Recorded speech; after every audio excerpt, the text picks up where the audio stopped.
I know that you've topped yourself each and every time out. How are you ever going to top this one? This is gigantic.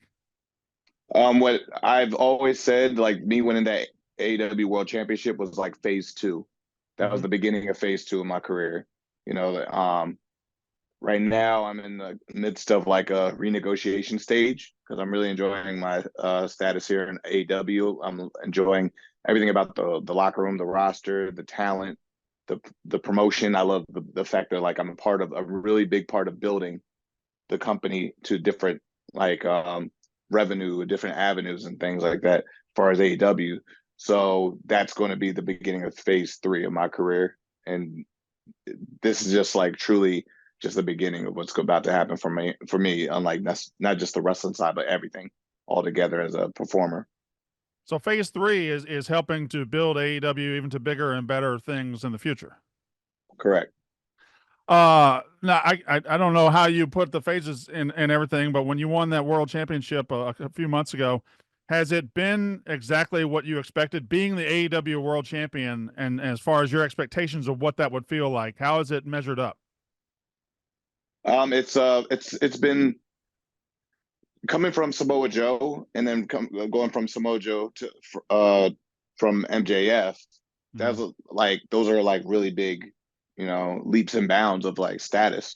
Those guys did great things with the championship, and Joe was like one of probably the biggest world champion we've had, like in stature, of legacy, of just like tenure and like style.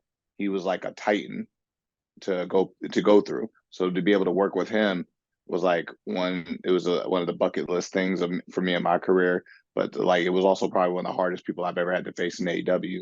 That just earning that respect from that man in the locker room and in the ring and on the microphone, it's a lot. You got to be, you got to you got to go into deep, you got to up your game so much that you have to go to different depths that you never had to before. And so that's a lot of weight to carry on to like carrying the championship for myself, also me making history, being the first African American world champion. Sure. That's another status of like things you got to set the bar now. And that's always tough. Like you're the first. So all eyes are on you, all eyes are on the promotion, all eyes are on Tony Khan, all eyes are on the every match because like we're waiting to see like how I handle the pressure and Mm-hmm. if I'm going to drop it. For me, it's always been about progressing and growing each and every time, each and every opponent, each and every pay-per-view, each and every Dynamite, Collision, Rampage.